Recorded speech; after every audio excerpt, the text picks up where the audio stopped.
Valentine should be everyday. তুমি সত্যি যদি একটা মানুষকে ভালোবাসো তাহলে প্রত্যেক দিনই তোমার একটা চান্স আছে সেটা দেখানোর। এখানে ইটস আ ভেরি ক্যাপিটালিস্ট একটা ফেস্টিভ্যাল। চেরি ডে বা চকলেট ডে এসব বাইরে দেখিনি আমি। সোসাইটিতে মেয়েদের ওপর খুব একটা এক্সপেকটেশন আছে, বিউটি স্ট্যান্ডার্ডস খুব হাই আছে। আমাকে লোকজন মুখের ওপর বলেছে যে তুমি যদি আর একটু ফর্সা হতো তাহলে হয়তো ভালো হতো। মিস ম্যানচেস্টার হওয়ার পর যখন ওখানে আমাকে অপরচুনিটিস দেওয়া হলো, যে এখন অপরচুনিটিস পাচ্ছে, দেশে কোনো অ্যাপ্রিসিয়েশন নেই কিন্তু বাইরে গিয়ে লোকজন তোমাকে অ্যাপ্রিসিয়েট করছে। আমার পছন্দের ডিরেক্টর আছে সত্যজিৎ রায়। আমার এটাও খুব ভালো লাগে যে উনি বেঙ্গলকে এত ব্রডকাস্ট করছে টু দি আউটার ওয়ার্ল্ড। আমার ইচ্ছা আছে যে অ্যাজ এ সায়েন্টিস্ট আমি সোসাইটিতে কন্ট্রিবিউট করব। আমি বায়োমেডিক্যাল সায়েন্সে রিসার্চ করছি and my research topic is about human placental lactogen and the effect on maternal anxiety. তো সেই কোরিলেশনটা আমি খুঁজছি। যদি কোনো সলিউশন পাওয়া যায় তাহলে অনেক মাদের অ্যাংজাইটি হবে না, তাহলে বাচ্চারা খুব ভালোভাবে বড় হতে পারবে।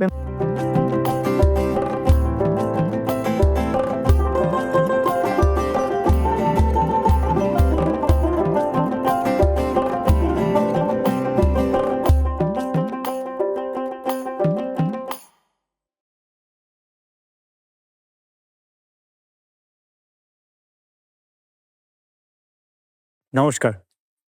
বৈঠকখানার নতুন পর্বে আপনাদের সবাইকে স্বাগত। আশা করি আপনারা ভালো আছেন। আপনাদের পরিবারের সবাই সুস্থ আছে।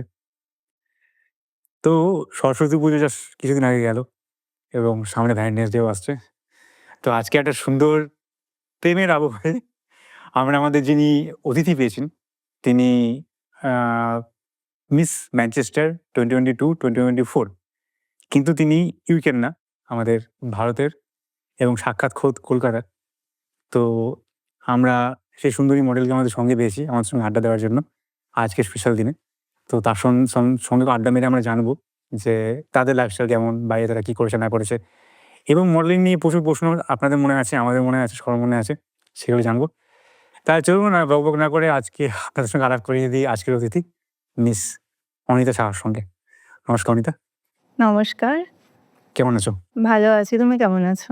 খুব ভালো। আর কেমন লাগছে আমাদের এই ছোট্ট একটা আড্ডাখানায়, খুব বৈঠকখানায়? কোজি, খুব কমফোর্টেবল লাগছে, খুব ভাল লাগছে এখানে এসে। যাক, আমার ভালো লাগলো। Thank you, thank you. তো আ আমরা এটা শুরু থেকে শুরু করি। তো তুমি মিস ম্যানচেস্টার 2022-2024। হুম, হুম। তো তুমি ইউকে কবে গেলে?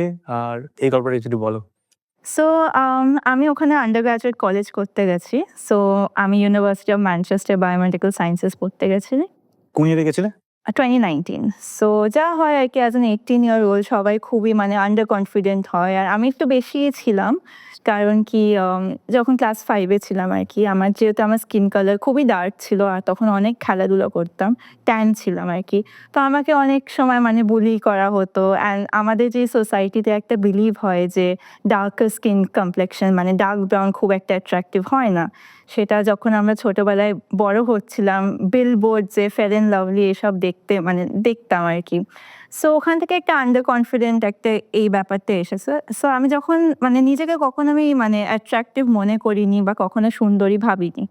তো যখন ইউকেতে গেলাম, ওই আরকি খুব আন্ডার কনফিডেন্ট ছিলাম বলেই আমাকে আমার বন্ধুরা বলে, "তুই একবার মিস ইংল্যান্ডে ট্রাই কর।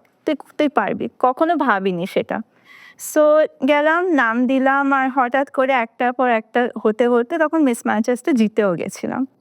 তো ওখানে গিয়ে মনে হলো যে সবাই সব রকমের কালার, স্কিন কালার সব মানে বডি শেপ সবটাই মানে সেলিব্রেট করা হচ্ছে। মানে সবকিছুকেই খুব সুন্দর ভাবা হচ্ছে। সেটা কিন্তু কলকাতায় ফর সাম রিজন আনফরচুনেটলি আজ পর্যন্তও নেই।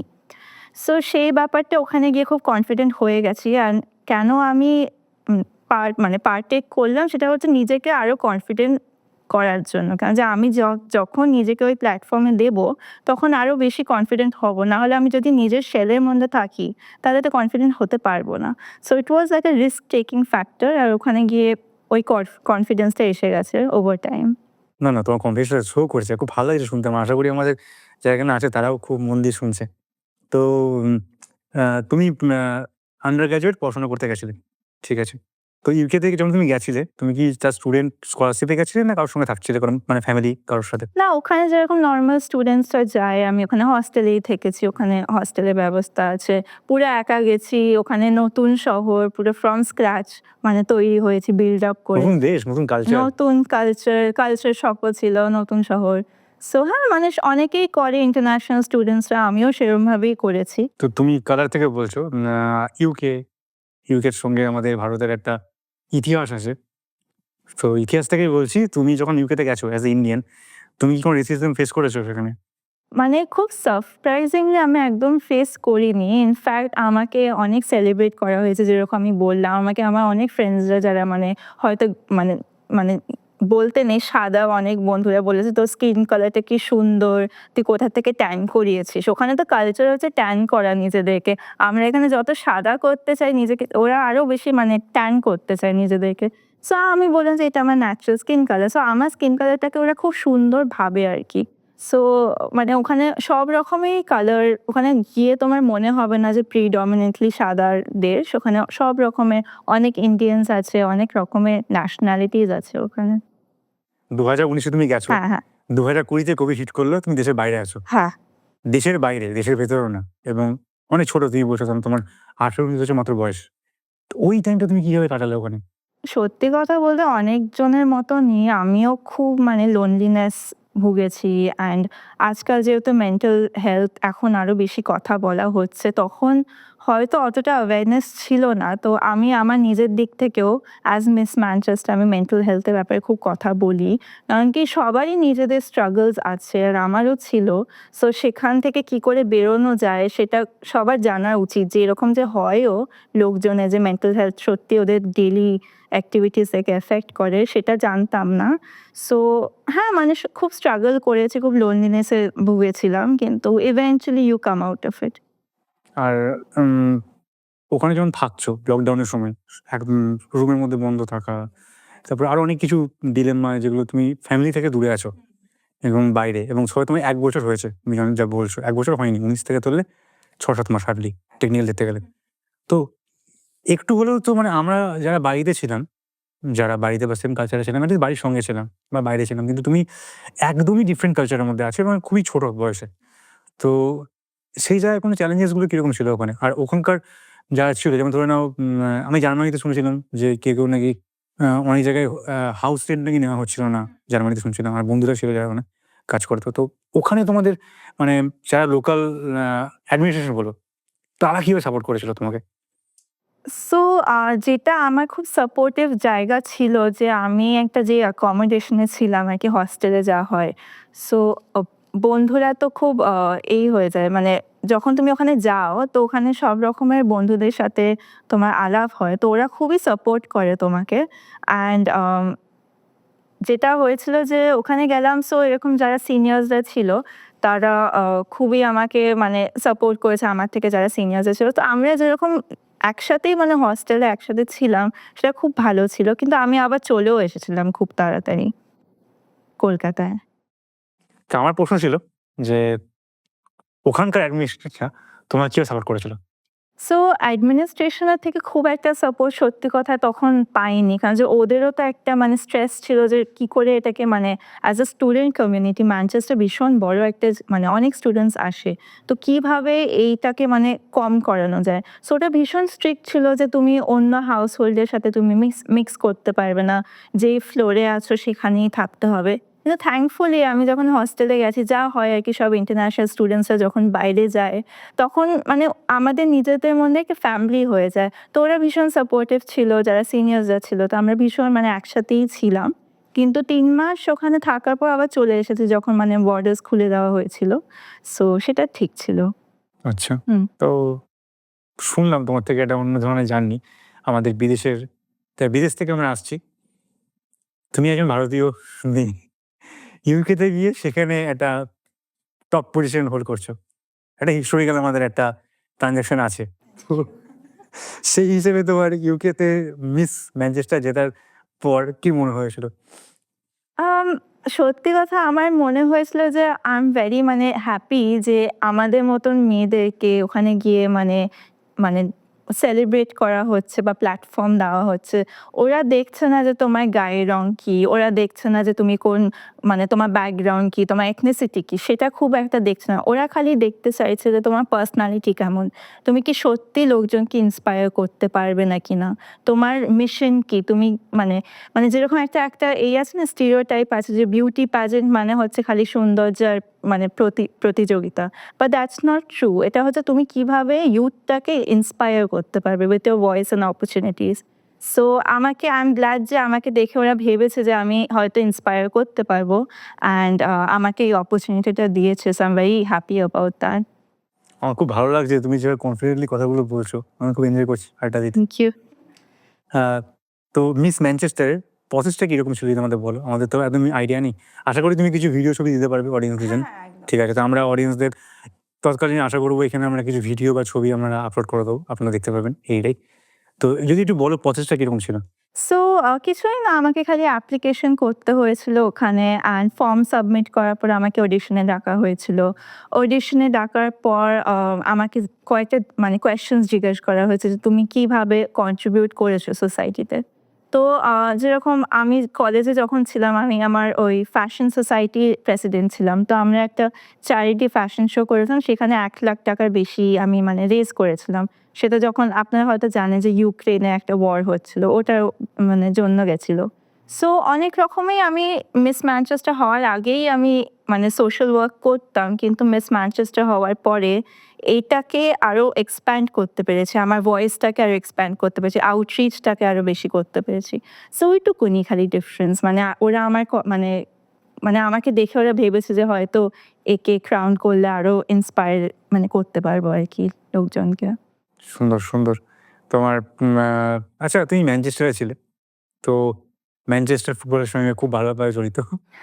তুমি কলকাতাতে গেছো। আশা করি ফুটবল ভালোবাসো। হ্যাঁ, তো নিশ্চয়ই। হ্যাঁ, ম্যানচেস্টার সিটি আর Manchester United? Manchester United. Sorry, okay. আমি একটু বায়াসড এই দিক থেকে। তো ম্যাচ দেখতে গেছো। সেখানকার ক্রাউড অ্যাটমসফিয়ার না, কেমন? আমি ম্যাচ আজ পর্যন্ত যাইনি এই দেখতে বাবা! ওখানে, আনফরচুনেটলি। কারণ কি ওখানে খুব টিকিটের দাম দাম বেশি। বেশি, অ্যান্ড অ্যাজ এ স্টুডেন্ট তখন অ্যাফোর্ড করতে পারিনি। স্টুডেন্ট কি আমার যেসব বন্ধু-বান্ধবরা বাইরে কাজ করে ওরা এফোর্ড করতে পারেনি। প্রচুর দাম বেশি। এক্সাক্টলি, ভীষণ দাম, মানে অনেক বড় ওয়েট লিস্ট থাকে। সো যেতে পারিনি খুব একটা। ওখানকার অ্যাম্বিয়েন্সটা কেমন ফুটবলের? খুবই জমজমা, যখনই ফুটবল ম্যাচ হয় পুরো শহরে জমজমাট, মানে লোকজন Manchester United, Manchester city jersey পরে, মানে খুবই একটা আলাদা একটা মহল ওখানে, কিন্তু খুব ভালো আর কি। আমরা তো ইউনাইটেডকে দেখে বড় হয়েছি ছোটবেলায়। হ্যাঁ, তো একদম। তো কখনো কোনো ফুটবলারের সঙ্গে আলাপ হয় কেউ মানে গিয়ে 1 to 1 সামনে? না, বা সেটা অ্যাক্সিডেন্ট হয়নি বা এখনো। অ্যাক্সিডেন্ট? না, ওখানে খুব কোনদিন প্রে করে দেখি ভগবান আজকে যদি এটা পুরো টাকা হয়ে যায়। মানে মাঝে মধ্যে ইচ্ছা করে যে যদি হলে ভালো হয় আর কি, কিন্তু না, হয়নি আজ পর্যন্ত। তুমি যা হাঁটছো, হাঁটতে, হাঁটতে হঠাৎ করে সামনে দিয়ে তোমার ডেভিড বেকের সঙ্গে দেখা হয়ে গেল আচমকা। আমার দেখার আগে ওখানে অলরেডি ক্রাউড হয়ে যাবে, পয়েন্ট, ওখানকার এতজন মানে ফ্যান ওখানে। So point. তো যাক পুরো একটা পছন্দের টপিক আমার ঢুকে গেলে অন্য দিক চলে যাবে টপিকটা। তুমি আর কথা বলতে পারবে না। সরি দর্শকরা। তো আমি ফেরত আসছি এখানে। তো মিস ম্যানচেস্টার ওখানে হওয়ার পর তুমি ২০২২ ট্রু ২০২৪ হ্যাঁ। তো ৩ বছরের কি পরপর ৩ টে ক্রাউন জিতেছো না ডিস্ট্রিক্ট না, ম্যাচ? সো একবারই জিতেছি, কিন্তু পরের বছর হয়নি। সো আমি রেনিং মিস ম্যানচেস্টার ছিলাম। আর আমার পর যখন প্রতিযোগিতা আবার হয়েছে 2024 এ, তখন আমি পাস অন করেছিলাম মানে ক্রাউনটাকে। আচ্ছা তোমার তা পাস করে দিতে হ্যাঁ, হ্যাঁ। সেখানটায়। না সুন্দর সিস্টেম তো ব্যাপারটা বেশ। তো তুমি ওখান থেকে ফেরত আসলে ভারতে ২৪ এর পর ২৪ এ। তো তুমি কি এখানে এখন ডেডিকেটেডলি মডেলিং করছো? সো আমি ম্যানচেস্টারের পরে আমি মাস্টার্স করতে গেছিলাম কার্ডিফে, সেটা ইউকের ভেতরেই। তো আমার ইচ্ছা হচ্ছে মানে অ্যাজ আ সায়েন্টিস্ট, মানে আমার নিজে মানে কি বলবো? আম আমার ইচ্ছা আছে যে অ্যাজ আ সায়েন্টিস্ট আমি সোসাইটিতে কন্ট্রিবিউট করব, যে আমার ইনভেনশন বা ডিসকভারিজ এ কারো হয়তো মানে প্রাণটা বেঁচে যাবে। সো ওটাও চেষ্টা করছি। সো অ্যালং সাইড মডেলিং আমার মেইন হচ্ছে as a scientist, research scientist হওয়ার ইচ্ছা। সো আমি মাস্টার্স করেছি, আর মাস্টার্সে করার পর আমি কলকাতায় আবার ফেরত এসেছি। ওই ৩ মাস হলো আর কি এসেছি কলকাতায়। নাইস। তো তুমি কি নিয়ে রিসার্চ করছো সো মাস্টার্সে? আমি বায়োমেডিক্যাল সায়েন্সে রিসার্চ করছি, and my research topic is about human placental Lactogen and the effect on maternal anxiety. একটু যদি আমাদের ছোট করে একটা বোঝা দর্শকদের। সো হিউম্যান প্লেসেন্টাল ল্যাকটোজেন হচ্ছে একটা হরমোন, সেটা আমাদের প্লেসেন্টার থেকে সিক্রিট করা হয় অ্যান্ড সেটা অনেক বেনিফিটস আছে, সেটা আমি মানে সেটার উপর রিসার্চ করেছি অ্যান্ড আমার রিসার্চ টপিক হচ্ছে সেটা কিভাবে ম্যাটার্নাল অ্যাংজাইটির সাথে যুক্ত। তো সেই মানে কোরিলেশনটা আমি খুঁজছি, কারণ কি যদি কোনো সলিউশন পাওয়া যায় তাহলে অনেক মাদের অ্যাংজাইটি হবে না, সেটা যদি হয় তাহলে বাচ্চারা খুব ভালোভাবে বড় হতে পারবে। মানে যদি মায়ের অ্যাংজাইটি থাকে তাহলে বাচ্চাদের বড় করার সেই ক্ষমতাটা কমে যায়।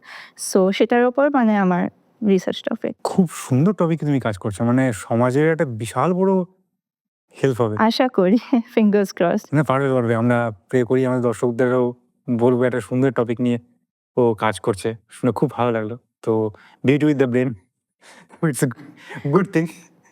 তো এখন কি তুমি পড়াশোনাই করছো, না তুমি চেষ্টা করছো কোনো রিসার্চ সেন্টারে কাজ করার? হ্যাঁ, সেটাই করছি। এখন আমি ফেরত এসেছি, জব অ্যাপ্লিকেশনস করছি। থিসিস সাবমিট করবো আরকি, শেষের দিকে আছে। সো হোপফুলি আরো বেশি মানে আমার এফেক্টটাকে আরো বেশি ইমপ্যাক্ট করতে পারবো as a proper research scientist. So ওটার জন্যই তৈরি করছি, এখন প্রিপারেশনস হচ্ছে। বাহ! সুন্দর একটা টপিক তুমি আমাকে বললে।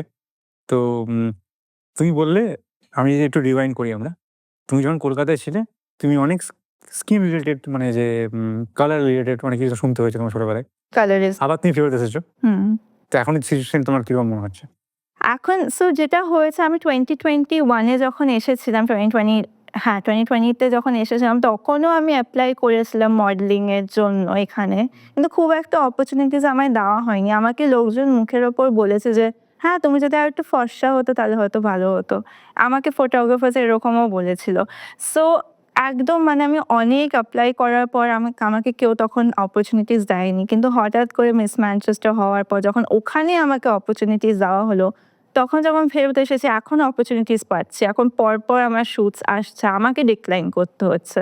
সো এটাই আমার খুব খারাপ লাগছে যে দেশে কোনো অ্যাপ্রিসিয়েশন নেই কিন্তু বাইরে গিয়ে লোকজন তোমাকে অ্যাপ্রিশিয়েট করছে। সো আমার ইচ্ছা যে হয়তো আমাকে দেখে অনেক মেয়েরা সাহস পাবে, মেয়ে না ছেলেরাও, যে তোমার যা খুশি স্কিন কালার হোক, তোমার আসল হচ্ছে ভেতরে তোমার ট্যালেন্ট, তোমার হার্ড ওয়ার্ক, সেটার থেকে তুমি এগিয়ে চলো। সেটাই আমার মানে মেসেজ হবে। না, খুব সুন্দর একটা মেসেজটা দিলে, এবং এটা খারাপও লাগছে। এটা আমাদের ছোটবেলা থেকে তো বলা হয় যে বিদেশের লোকজন যদি একটা স্ট্যাম্প মেরে দেয়, আমাদের তো ছোটবেলায় আমার একটা স্কুলের টিচার পর্যন্ত বলেছিল যে সত্যজিৎ রায়কে যতদিন না বাইরে থেকে অস্কার নিয়ে কথাবার্তা বলা হলো, আমাদের এখানেই বা কতজন এই সম্মানটা দিতেন। এক্সাক্টলি, কারণ তার কটা সিনেমায় বা ব্লকবাস্টার হয়েছে, এক্সাক্টলি। তাই না? তো এবার তো আমরা সিনেমাতেও দেখেছি, ওনার প্রথম সিনেমাকে নিয়ে সবাই খিল্লি উড়িয়েছে একটা টাইম। দেন বিদেশে ভালো চলার পর কাজ হয়। Satyajit Ray was way ahead of his time. হ্যাঁ। মানে এখন ওনার ছবি মানে লন্ডন ফিল্ম স্কুলে, ওখানে আমার সব যারা ফ্রেঞ্চ বন্ধুরা তারা আমাকে বলে, হ্যাঁ সত্যজিৎ রায় ইজ ফ্রম বেঙ্গল। আমাকে এসে জিজ্ঞেস করে যে হ্যাঁ, and it is very unfortunate যে আমাদের দেশের অন্য যেরকম মুম্বাই, দিল্লিতে ওরা জানে না সত্যজিৎ রায়কে। তো মানে আমরা আমরা বাঙালি হয়ে আমাদের গর্ব, কিন্তু ইন্ডিয়াতে আমরা মানে অনেকে জানে না যে সত্যজিৎ রায় কে। সো সেটাই মানে। বাইরের লোকজন বললে তোমার একটু শুনে ভালো লাগে। আমার এখানে মনে আছে, আমাদের এখানে একজন পরিচালক এসেছেন, রাজদীপ দাস, সৌমিত্রদি।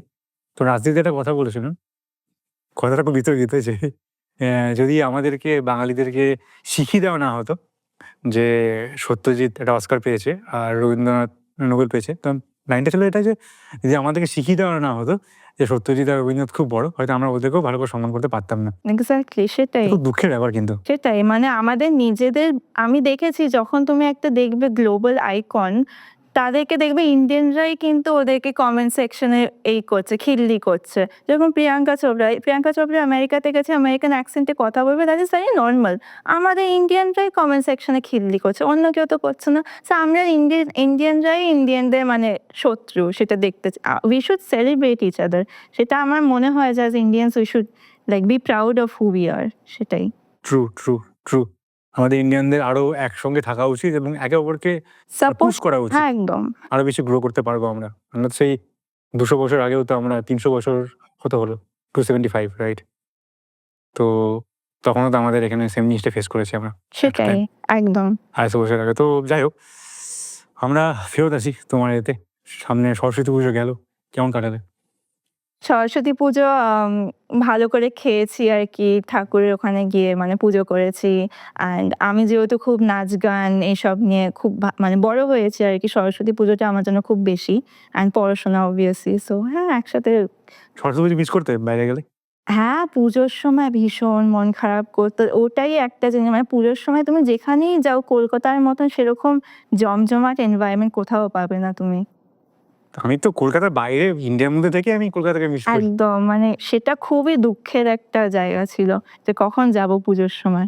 তো সরস্বতী পুজোর থেকে বলছি দুর্গাপুজোর সময় যেটা আরো বেশি করে ফিল করি। ওখানে দুর্গাপুজো হয় না বড় করে? ওখানে হয় কিন্তু যাই হোক না ওই কলকাতার মতন একদম পাবে না। কোত্থাও না। সেটা কাউকে বোঝানোও যাবে না আর তুমি পাবেও না। ওখানে বাঙালি কমিউনিটি আছে ইউকেতে? বিশাল বড়। ওরা কিরকমভাবে সেলিব্রেট করে দুর্গাপুজো? একই রকমভাবে একটা হল ভাড়া করে ওখানে দুর্গাপুজো করা হয়। কিন্তু হয়তো ৪ দিনের দুর্গাপুজো হলে ২ দিনে। আর আরেকটা যেটা খারাপ জিনিস হয় যে ওখানে আমরা ছুটি পাই না খুব একটা। সো সেটা মানে খুব একটা যেতেও পারি না। এখানে যেরকম সব বাঙালিদের একটা ছুটি থাকে কিন্তু ওখানে পাওয়া যায় না। দুর্গাপুজো লাস্ট কবে কাটিয়েছো এখানে? এই বছরেই ৫ বছর পর কাটিয়েছি। ৫ বছর পর কেমন লাগলো? খুব ভালো, খুব ভালো। মানে মনে হচ্ছে যেন দম বন্ধ থাকলে যখন আবার নিঃশ্বাস নেওয়ার মতন একটা এরকম। আমি বিশ্বাস মানে আমি এটা গেস করতে পারছি। কলকাতার বাইরে তো কাটাতে হয়েছে আমাদেরকে। তো ভালো লাগেনি সেরকম ডাউট। আর আ সরস্বতী পুজো আমাদের বাংলার প্রেমের দিবস ছোটবেলায় আমাদের সবাই সেলিব্রেট করতে যাই বলা যায়। তো তুমি তো ইউকে থেকে বড় হয়ে মানে থেকেছো কিছুদিন আগে। সেখানে আমাদের কাছে আমি জানি না ভ্যালেন্টাইন্স ডেটা তো এখন প্রচুর সেলিব্রেশন হয়। আমরা যখন ছোট ছিলাম খুব একটা ক্রেজ ছিল না। ভ্যালেন্টাইন্স ডে সম্বন্ধে সরস্বতী পুজোটা যদিও সেলিব্রেট করতাম আমরা। তো সামনে ভ্যালেন্টাইন্স ডে আসছে। তো তুমি ইউকেতে ভ্যালেন্টাইন্স ডে কিভাবে সেলিব্রেট করা হয়? যেখান থেকে কাইন্ড অফ অরিজিন। ইউকেতে যেরকম হয় আরকি এখানে যেরকম হয় যে মানে ফ্লাওয়ার্স দেওয়া হয়। যেখানেই রাস্তায় যাবে ওখানে খুব ওপেনলি অ্যাফেকশনেট হয় লোকজন হাত ধরে মানে যাচ্ছে আরকি। ওরকমই একই রকম মানে সেলিব্রেট ওখানে করে। কি মানে আমি এটা জানতে চাইছি কারণ এই ফেস্টিভ্যালটা তো আমাদের দেশের নয়, বাইরে থেকে এসেছে। তো ওখানে সেলিব্রেশনটা কি মানে কালচারালি ওরা এফেক্টেড এটার সঙ্গে? না, না খুব একটা কালচারালি আমি তো দেখিনি এট লিস্ট ইউকেতে। হয়তো অন্য সিটিতে হবে হয়তো। কিন্তু যেরকম এখানে ইটস আ ভেরি মানে কি বলবো ক্যাপিটালিস্ট একটা festival. Sorry to break it down like that I কিন্তু এগ্রি। হ্যাঁ, কিন্তু মানে ইটস অ্যান অপরচুনিটি লোকজন মানে ফ্লাওয়ার্স দিচ্ছে। কিন্তু আমার মনে হয় যে ভ্যালেন্টাইন শুড বি এভরিডে আরকি। তুমি সত্যি যদি একটা মানুষকে ভালোবাসো তাহলে প্রত্যেক দিনই তো তোমার একটা চান্স আছে সেটা দেখানোর জন্য। ইনফ্যাক্ট আমাদের তো ভ্যালেন্টাইন্স ডে তে শিখিয়ে দেওয়া হয় যে আজকের দিনে এটা করতে হবে, কালকের দিনে এটা করতে হবে। আজকে ওই দোকান থেকে জিনিসটা কিনতে হবে। এটা সেটা কেমন কিন্তু ইন্ডিয়াতে। খুব একটা বাইরে আমি দেখিনি। টেডি ডে বা চকোলেট ডে এসব বাইরে দেখিনি আমি। এ কি? আমাদের এখানে লোকের বুকে হাত দিয়েছে। যাই হোক। তো সে পকেট গুনছে সবাই। এই ভিডিওটা সবাই নিজের গার্লফ্রেন্ডকে দেখাবে। তো এটা আগেবার বলো। যারা বাচ্চা ছেলেরা দেখছো, শোনো ইউকেতে এটা হয় না। ঠিক আছে? বলো আগেবার বলো। তাও আমার মনে হয় তোমাকে গার্লফ্রেন্ডসদেরকে দেওয়া উচিত ওদেরকে। টেরিরে হয় না, এসব কিচ্ছু হয় না। না, এখানেই হয়। হ্যাঁ, পুরো মার্কেটিং এখানেই। ওখানে একদিন হয়। এখানে আমার আশেপাশে যারা ক্যামেরা করছে তারা মাথায় হাত দিয়ে বসে যাচ্ছে। তো কিন্তু কিছু ওখানে বলার একদিনে সব দেওয়া হয়। আচ্ছা একদিনে পুরোটা 14th আচ্ছা ঠিক আছে। না এবার বুঝতে পারছি তুমি ক্যাপিটালিস্ট কেন বললে ব্যাপারটা। প্রচুর জনের দুঃখ হবে, প্রচুর জনের রাগ হবে। থাক। ফেরত আসি। তো ভ্যালেন্টাইন্স ডে হিসেবে তোমার পছন্দের মানুষ কিরকম হওয়া উচিত? বা যদি না থেকে থাকে, থাকলে আমার কিছু বলার নেই। যদি না থেকে থাকে, তাহলে তোমার পছন্দের প্রেমের মানুষ কিরকম তুমি চাইবে? সো ছোটবেলায় মনে হতো যে খুব ভালো দেখতে হবে। যেরকম আমরা ডিজনি প্রিন্সেস, ডিজনি মুভিজ মানে দেখে বড় হয়েছি। প্রিন্স চার্মিং এর মতন হতে হবে।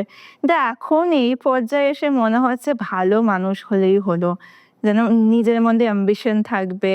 মানে অলরেডি সাকসেসফুল হবে তার কোনো মানে নেই। কিন্তু সাকসেসফুল হওয়ার ইচ্ছাটা থাকবে। সত্যি সে অ্যাকশন নেবে তার মানে ড্রিমস এর প্রতি। আর তার নিজের হবিস থাকবে, নিজের ইন্টারেস্ট থাকবে। সেরকমই ব্যাস খুব সিম্পল কিন্তু খুব আজকাল খুব রেয়ার দেখছি এটা পাওয়াটা। আর যাচ্ছি না এই পয়েন্টে এখন। তো যাই হোক না, না রেয়ার একদমই না। এই যে এরকম ধরনের ছেলেপুলেরাই অনেক বেশি পাওয়া যায়। ব্যাস তারা আমার একটা অ্যাপিলিং হয় না হয়তো। সেটা আমার তো মনে হয় যে যাদের দেখার তারা ঠিক দেখে নেবে। ট্রু। মেয়েরা দেখে বলছো? হ্যাঁ, সে নিশ্চয়ই মানে যদি সে মানে আমি বলব যে যারা অ্যাপ্রিশিয়েট করে তারা ঠিক অ্যাপ্রিশিয়েট করবে তাদেরকে। শুনে ভালো লাগলো ছেলে হিসাবে। অনেকেরই ভালো লাগবে। কেন আপনারা বলছেন ছেলেদের প্রতি মেয়েদের প্রতি কি খুব একটা নেই? মেয়েদের যে সুন্দর দেখার সেটা আরো বেশি। মানে তুমি দেখবে একটা সুন্দরী মেয়ে সে একটা যেকোনো মানে এভারেজ লুকিং ছেলেদের সাথে থাকে। কিন্তু একটা ছেলে যারা খুব সুন্দর দেখতে তারা কি একটা এভারেজ লুকিং মেয়ের সাথে যাবে? খুব তো একটা। খুব সুন্দর ছেলেটাকে কেন দেখতে হবে? আরো তো ছেলে আছে।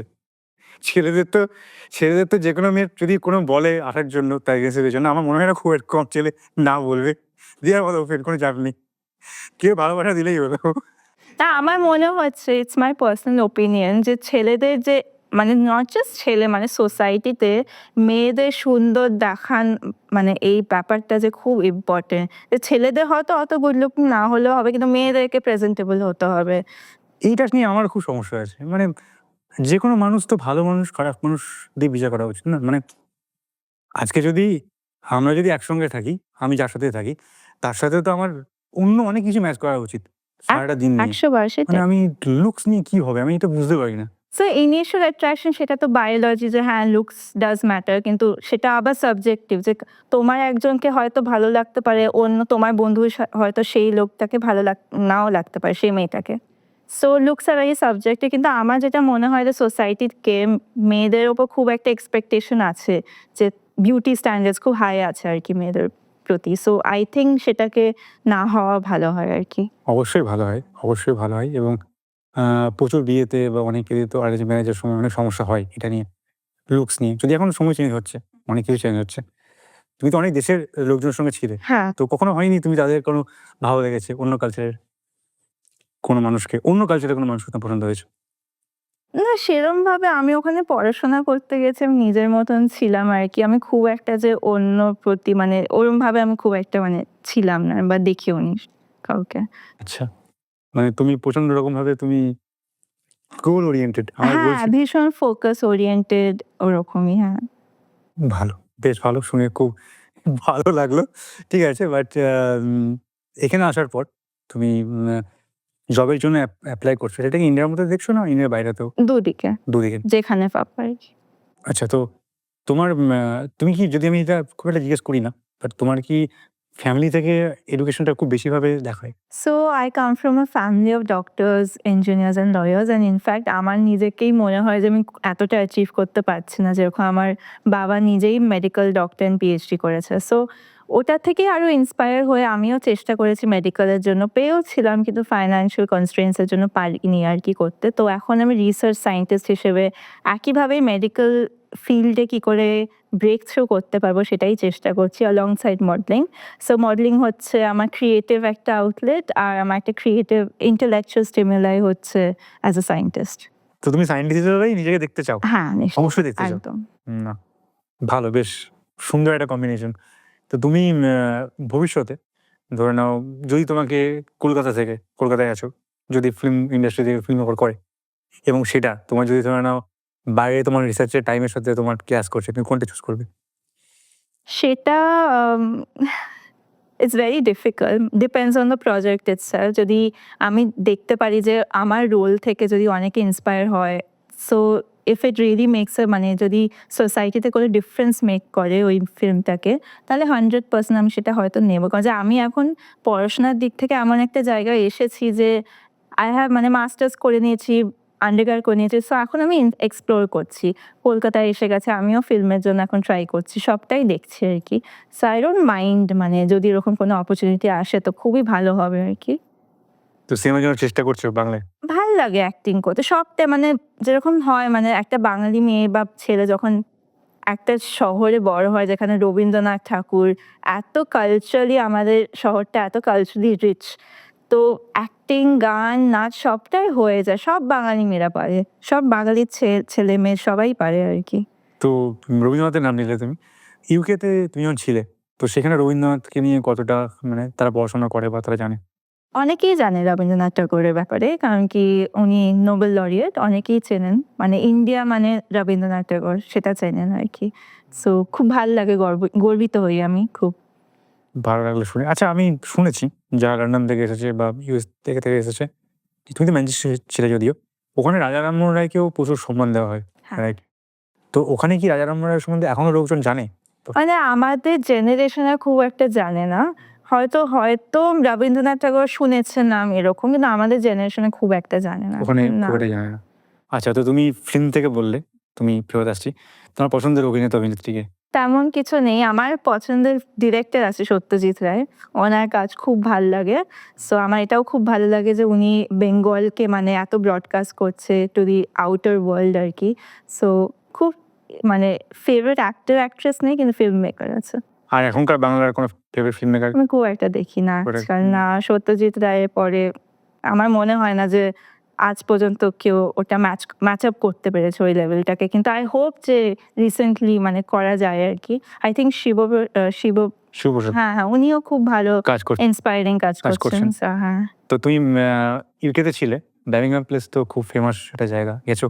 বার্মিংহাম প্যালেস, হ্যাঁ, ইটস আ টুরিস্ট স্পট আরকি। হ্যাঁ। গেছো কখনো? হ্যাঁ, হ্যাঁ, বাইরের থেকে তো দেখেছি। বার্মিংহাম প্লেসটা কতটা বড় এরিয়া? বা বাইরে থেকে গেছো, তাও হ্যাঁ। কতটা বড় এরিয়া থাকে ওটা? অনেকটা অনেকটাই বড়। বড়, হ্যাঁ। আমার তো মনে হয় যেরকম লন্ডনের আর্কিটেকচার অনেকটাই সিমিলার কলকাতার থেকে। সো আমার যেরকম বাইরে মুম্বাই, দিল্লি থেকে যারা যায় আরকি ওখানে, ওরা ভাবে যে, "ও ওয়াও! আমাকে দেখতে হবে বাকিংহাম প্যালেস।" তো আমার খুব সিমিলার লাগে। ভিক্টোরিয়া মেমোরিয়াল তো আমাদের আছেই। খুব একই রকম মানে আর্কিটেকচারটা, সিরিয়াসলি। একটু বেশি সিম্পলিফাই করে দেখার যাওয়ার ইচ্ছা থাকে। যাই হোক, তো আরে ফেরত আসছি। আমাদের আড্ডাটা খুব সুন্দর একটা আড্ডা জমেছে। তো তুমি ইন ফিউচার যদি মডেলিং যখন তুমি করছো, তো নিজেকে আ এখন তো মডেলিং তুমি অনেক কনফিডেন্টও।